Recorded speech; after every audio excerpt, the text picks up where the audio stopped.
What's going on, everyone? This is Anthony from ReadyMindsetGrow Coaching and Personal Services back here for another video this week. So this week we are going to go through what coaching is, what it isn't, and how to know if you're ready for a coach. I'm going to do this presentation style, so let's jump into it. So a lot of people are wondering what coaching is, so I decided to put this PowerPoint together so that you could fully understand what it is, what it isn't, and if and when you're ready to bring a coach into your life. As promised, what we're going to cover is the responsibilities of a coach, what coaching isn't, and we'll compare coaching with consulting, with therapy, and doing versus being. We'll go a little more depth into that in a little bit, and how to know if you're ready for a coach with things to consider. So a coach is a detached thinking and accountability partner who uses powerful questions to uncover answers from the coachee's own wisdom. A coach is not a consultant in that they're telling you what to do. Ultimately, they guide you towards you making your own decision as to what's best. They draw out your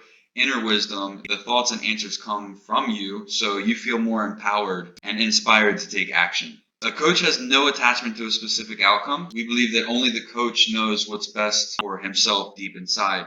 That comes back to, once again, me saying that a coach is not a consultant. You know what's best for you. A coach is here to help guide you in that direction and get you to where you want to go, but they are not an advisor or anything like that. So it's a little bit different, and we'll get into comparing those deeper later. So they deeply listen and respond rather than trying to fix or advise. When we talk about fixing, that would be more so a therapist. And when we say advising, that's more so a consultant telling you what to do in order to achieve a result. When the coach is listening and using their intuition to ask even deeper questions and explore different routes that they come across that might get to the core root of ways that they can help you figure out how to fix the problems. They assist with goal setting, planning, and strategizing in a way that best serves the coachee to climb over their obstacles. This is important and that a lot of people feel stuck, and with the whole goal setting part of this, laying those out helps you take a look at the bigger picture and you can visualize where you want to go, breaking up the main goal into core little chunks that you can work on and not feel overwhelmed. Planning and strategizing, as you're going through coaching week after week, you'll continue to plan out what's next and how to achieve where you want to go and strategizing in the best way to get there. They inspire and empower the coachee to take action and deepen the process between sessions. So at the end of a session, a coach is going to ask you to take action. Once you reach a point at the end of your coaching session, the coach steps in and acts as an accountability partner and gets you to verbally commit to actions that you're going to take in between your sessions, which will firstly keep you focused in achieving your goals, and that'll help you lead into the next coaching session that you have, and you'll constantly be growing and building until you finally reach the final goal. A coach offers perspective, options, and suggestions to raise awareness and catalyze the coachee's own solutions. A coach can kind of step out of that coaching position at times, and with your permission, which they will ask you, if they could suggest something, they'll go ahead and suggest some perspective on maybe some experience that they have with that certain situation or certain options that they could take that would best suit the coachee. So that's them kind of jumping into a consulting role, so to speak, but there will be moments where they ask to get to that point. It could help change a shift in your mindset, or it'll just give you a different perspective. A coach has no ego, so they don't think they're better than you. They don't think you're smart. They're smarter than you. Ego is left at the door when it comes to coaching. They are totally and fully focused on the coachee and what the coachee's inner wisdom has to say. It's not the coach thinking that they know what's right for you. So while a coach is asking you questions and going through the process, they're not sitting there thinking that they know the outcome or they know what's best for you or they want to take it in a certain direction. So there's no ego there. They sit that aside and they're fully focused on what you want and what the questions draw out of you. Coach is fully present and has disciplined self-awareness during sessions. So the disciplined self-awareness kind of goes back to them not thinking about what is right or thinking about how to fix you or anything like that. It's them fully committing to what you're saying and asking you questions in response to what you say. So they're not going off and thinking about other things. It's just intuitive responses of pure interest and trying to help you figure it out yourself. A coach genuinely appreciates, endorses, and supports the coachee. Like I said, they don't think about if what you're doing is right or wrong, because we believe that only you know what's right for you deep inside. So that comes back to drawing out the inner wisdoms and helping you figure out the answers by asking you those questions. And they provide the coaching experience to assist the coachee to get where they're going faster. And we'll get into this a little bit more later, but if you know where you want to go or have a specific outcome that you want, or want to be better at what you're doing or in a certain situation in your life, like relationships, fitness, business, life in general, they'll help you get there faster, help you have breakthroughs. And with looking at different perspectives and things, you'll be able to exponentially quicken the process to get where you're going, rather than trying to figure it out by yourself and kind of sitting there getting stuck and overwhelmed. This is a powerful way to help you get to where you want to go. So now we'll jump into what coaching isn't. Coaching is not therapy, which we will compare these very shortly. Coaching is not consulting, which we will also compare those very shortly. A coach does not do or try to perform, they be or connect with the coachee. So when I say do, they aren't trying to perform, I'm saying that they aren't trying to impress you or sound smarter than you or have any of those thoughts come through and cause a disconnection between you and them. They deeply listen to what you have to say and co-create with you.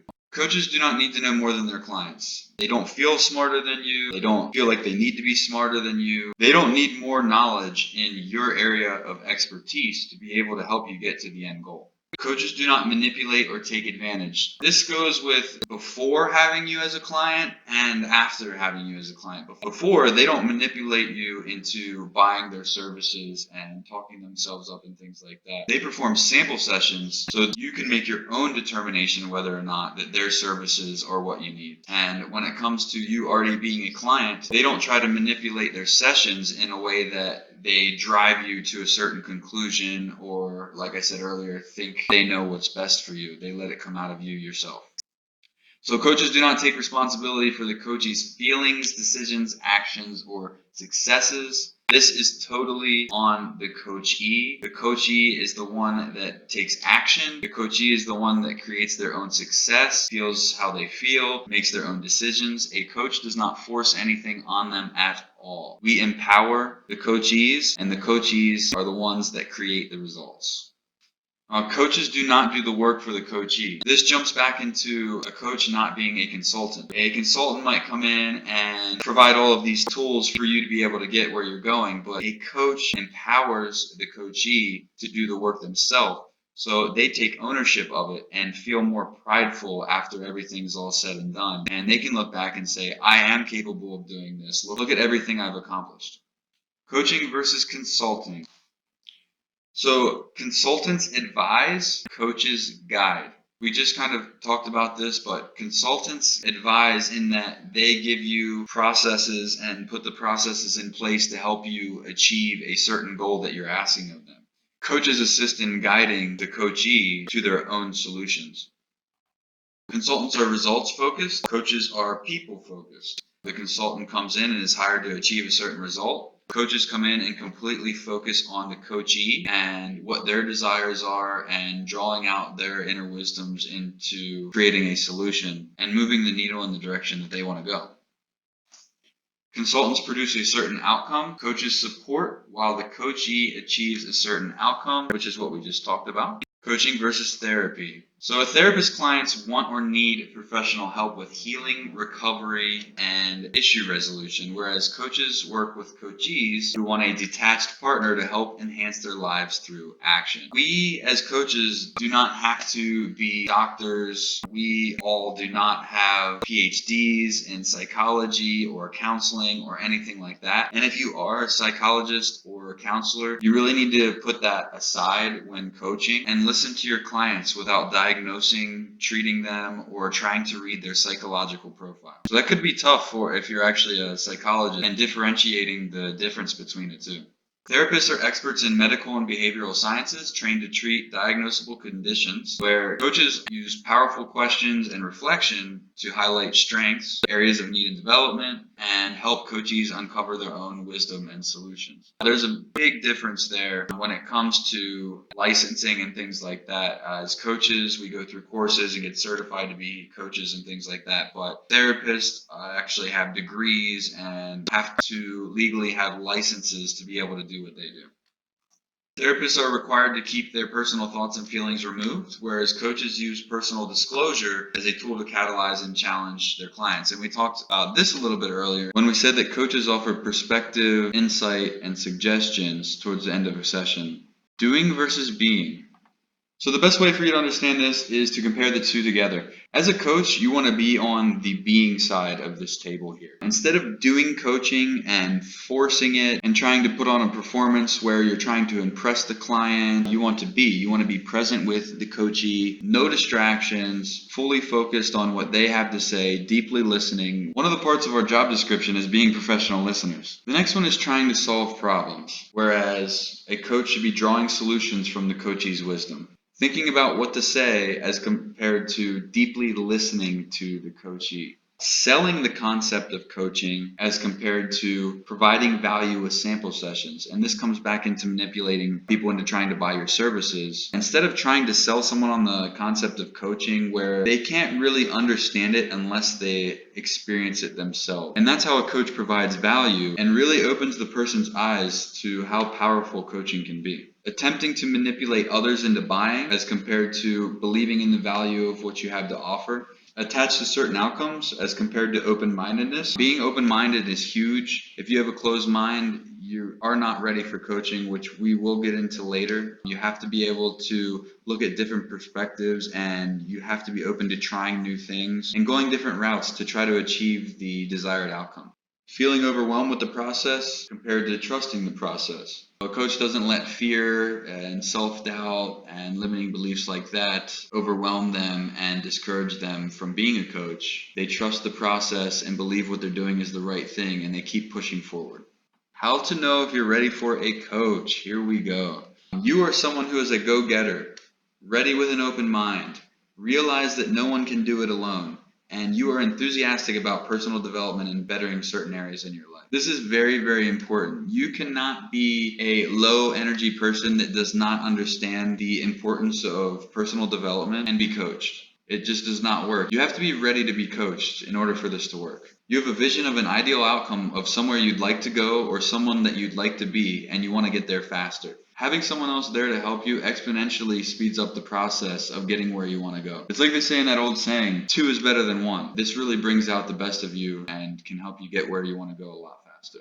You realize coaching is extraordinarily beneficial and value yourself enough to invest and commit to its process. So a lot of people question fees. Coaching services start out at $100 an hour, which scares a lot of people. But if you realize the benefits of getting your own coach and how much time it can cut off your learning curve, you'll really value the process enough to invest in it and fully commit to the process. And that's important because if you're not fully committed, you're probably wasting your time and the coach's time and your money as well. So make sure that when you do decide you want to coach, that you're going to give it high priority in your life and you're going to take it very seriously.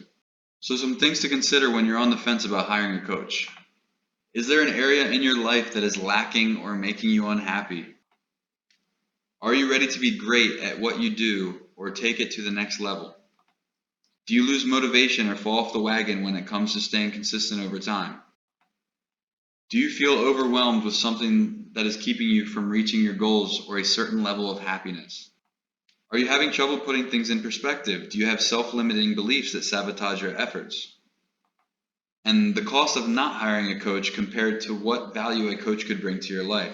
Now, there's so many different things that you could hire a coach for, whether it be a relationship coach, you want to attract the right people into your life, you want to hit those fitness goals, you have certain business goals you want to accomplish, scale your business, you want to find your passion and purpose in life. There's so many different things you could consider hiring a coach for. Now, when it comes to considering the cost of not hiring a coach, you need to think about how it can move the needle in your life and what value it could bring. So is that $100 an hour enough to jump your business to the next level and start scaling it to the point that you're making thousands more dollars? Or is there something that's been bothering you all your life that you could take care of in one session for $100 and you have that weight lifted off of your shoulders? Do you self-sabotage yourself with self-limiting beliefs? That's something that you can actually eliminate when working with a coach, so you can actually get to that next level. When it comes to motivation and not being able to stay consistent, a coach will be there to act as that accountability partner and be there to keep you focused. When we commit to someone and tell them we're going to do something, we have that thought in the back of our head that we don't want to let them down. So it pushes us to meet deadlines and to follow through and to do better. So those are all things you have to look at when considering a coach, and there's so many different directions that you could go in, but really just look at somewhere in your life that is lacking or you're unhappy with, and really consider, is getting a coach the best thing for me? Will that be a game changer in my life? So I hope the video was informative and that you were able to decide if you're ready to be coached or not. If you have any questions, I'll be sure to respond to all of them. Just comment below. And don't forget to subscribe and hit notifications so that when my new videos come out, you're the first to know about it. And those will come out Sunday at 8 p.m. Eastern Time. And remember, the only way to live life is doing what you love.